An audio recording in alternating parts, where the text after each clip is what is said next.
Excited to be here. Thank you to everyone that put on this event and whoever made the sauerkraut. It was really good. I really enjoy sauerkraut. So my name is Jon Kiper again. I'm running for governor for the second time. I'm currently running unopposed. Apparently no one else wants to take on Kelly Ayotte, but I'm excited to do it. I'm looking forward to it, and I'm promising you now we're going to defeat her in 2026, and I will be the next governor of New Hampshire. And when we win, and we will win, we will bring with us seats all the way down the ballot, because that's how it's going to work. We're going to help everybody get elected, and we're going to turn this state blue all the way. Okay? Are you guys ready for that? You know, people are always asking me, like, Johnny, you know, you did this once. Why are you running for governor again? And there's a really simple answer.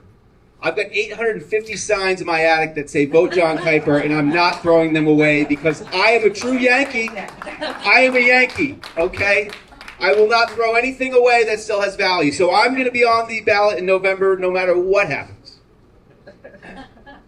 So how are we going to win? Simple question, how are we going to win? We need to win independent voters. We need to win young people. We need to win the people that aren't here. But I want you to know that you are the ones that are going to help us win. You are the Democratic Party, okay? It's not the DNC. It's not Chuck Schumer and those guys that, you know, sometimes you turn on the TV and you're saying, what are they doing? You know, what are they doing? I don't even think about those guys anymore. I don't even worry about them. I worry about our state in New Hampshire, and that's all we got to worry about. And everything in New Hampshire is going to be just fine, okay? Kelly Ayotte is not as strong as the Republicans would like you to think. And in fact, when I was running last time, I had elected Republicans, state reps. I had one running for Senate who came up to me and she said, she was about my age, I'm 40. She said, hey, the younger Republicans, we want you to win. We want to vote for you in the general election. We don't want to vote for Kelly or Chuck. They are part of the swamp. They're part of this corporate mess. We don't want that. They're not talking about housing, which is our issue. What are the Republicans talking about? Just these distraction tactics. That's all that they have. They have no platform to run on. And I think it's so important that we start explaining to people that my entire life, I'm 42, my entire life we have been working off this trickle-down economics that was sold to us by Ronald Reagan, and frankly, it's BS. It didn't work. It was never going to work. We have seen the rich get richer and the corporations that they own gain more and more power while the unions lose power. And we need to return to a new system and stop giving up so much power to corporations and the wealthy folks. And how are we going to do that? We're going to win this election in 2026. So my plan is what I'm calling community first economics. And it's where we concentrate on our local community. We concentrate on the single mom who's struggling to pay rent. We concentrate on the elderly folks who are losing their homes because of rising property taxes. We focus on our local community first, and we worry about the rich and the corporations later. And in fact, I think they can probably worry about themselves. I think they're doing just fine. So what is community first economics in New Hampshire? It's going to be focusing on affordable housing. It's going to be focusing on lowering property taxes, and it's going to be focusing on finally funding education in a way that aligns with our values and with our Constitution. This is so important for you guys to know when you're knocking doors out there in 2026. The Constitution of New Hampshire, you got to read it, okay? My favorite part 2, Article 83. They talk about, the founders of our state talks about how every future legislator, every future group of people running the state needs to cherish public education. Are the Republicans cherishing public education? No, they're not. And the Constitution has been reaffirmed multiple times to Claremont 1, 2, and 3.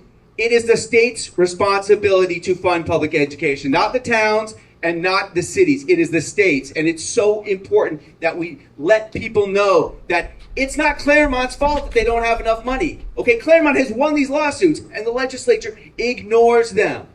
You know, we went up, me and my partner, my girlfriend, we went up to Claremont to one of their school board meetings a couple weeks ago. And it is a community that is just fighting so hard for their kids. They do. They love their community. The teachers are working hard. The The administrators are working so hard to keep that school together, but they've just been kicked down and kicked down and kicked down, and they deserve economic justice, they deserve educational justice, and it's time that New Hampshire delivered them what is in the Constitution, and that is fair funded education.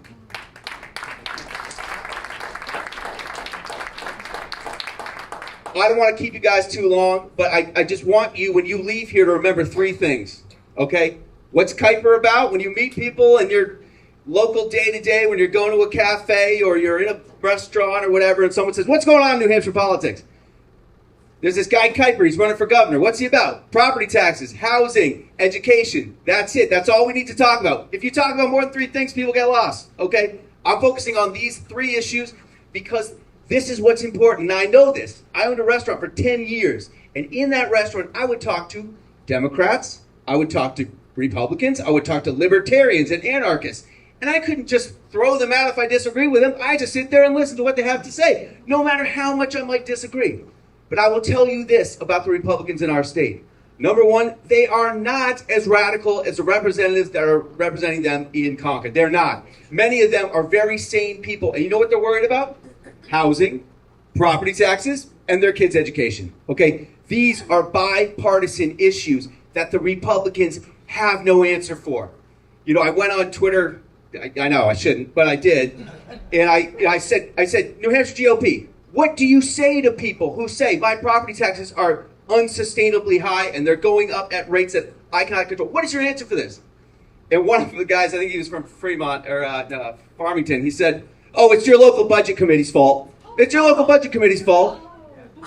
And this is something that I thought too before I got on the town council. I think a lot of this happens in New Hampshire all the time. People think, they're like, oh, my property taxes are high. It's a budget committee, it's a town council. What are they doing? They're screwing up, they're burning money or something.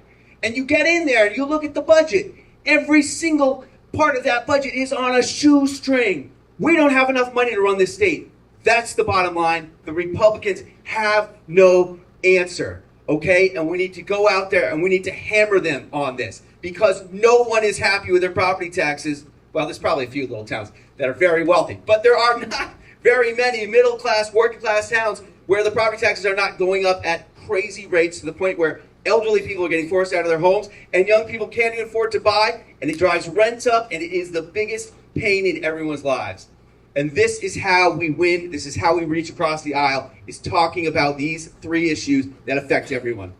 So I want to thank you guys so much for being here, for coming out. This is an awesome turnout. And have a great afternoon.